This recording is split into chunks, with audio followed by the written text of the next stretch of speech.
ہجرت ثانی اور قریش کا معاہدہ۔ مہاجرین جب حبشہ سے واپس ہوئے تو حضرت حمزہ رضی اللہ تعالیٰ عنہ جو پیغمبر صلی اللہ علیہ وسلم کے حقیقی چچا تھے، حضرت عمر بن خطاب، دونوں کے یکے بعد دیگر مشرف با اسلام ہوئے۔ یہ دونوں بزرگ اپنے خاندان و برادری میں نہایت پرہیبت اور صاحب دبدبہ مانے جاتے تھے۔ عمر بن خطاب کے قبول اسلام کے بارہا پیغمبر صلی اللہ علیہ وسلم نے خدا سے دعائیں کی تھیں اور بالآخر اس سچے پیغمبر صلی اللہ علیہ وسلم کی دعا قبول ہوئی، اور حضرت عمر رضی اللہ تعالیٰ عنہ بھی جو کہ زمانہ جاہلیت میں اسلام کے سخت دشمن سمجھے جاتے تھے، خدا میں اسلام میں داخل ہو گئے۔ ان دونوں بزرگوں کے قبول اسلام سے مسلمانوں کو بے حد خوشی ہوئی اور اب ارکان اسلام کی اشاعت علی الاعلان حرم میں ہونے لگی۔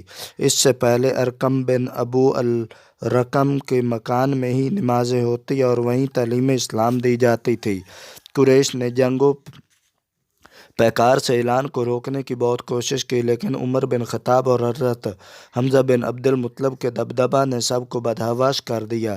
حالانکہ ابھی تک کل اسلام مردم شماری 40 مرد اور 11 عورتوں تک محدود تھی، اب قبائل میں بھی اسلام کا چرچا ہونے لگا اور وہ بھی رفتہ رفتہ حلقہ بگوشان اسلام میں شامل ہونے لگے۔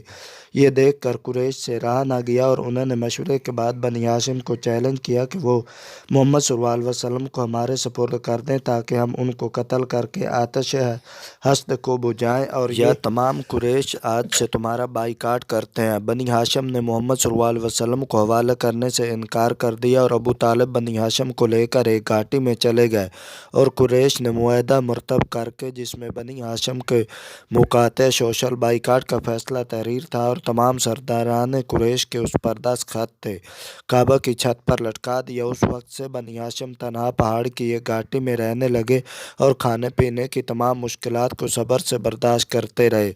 قطع تلقی کا یہ معاہدہ نبوت و بعث کی تاریخ سے 7ویں سال میں پیش آیا، اور اس وقت آپ صلی اللہ علیہ وسلم نے صحابہ کو یہ رائے دی کہ دوبارہ حبشہ کی طرف ہجرت کر جائیں۔ اس مرتبہ مہاجرین کی تعداد 83 مرد 18 اور 18 عورتوں پر شامل تھی۔ انہوں نے ساتھ یمن کے مسلمان بھی مل گئے، جن میں حضرت ابو موسیٰ اشعری رضی اللہ تعالیٰ عنہ اور ان کی قوم کے آدمی تھے۔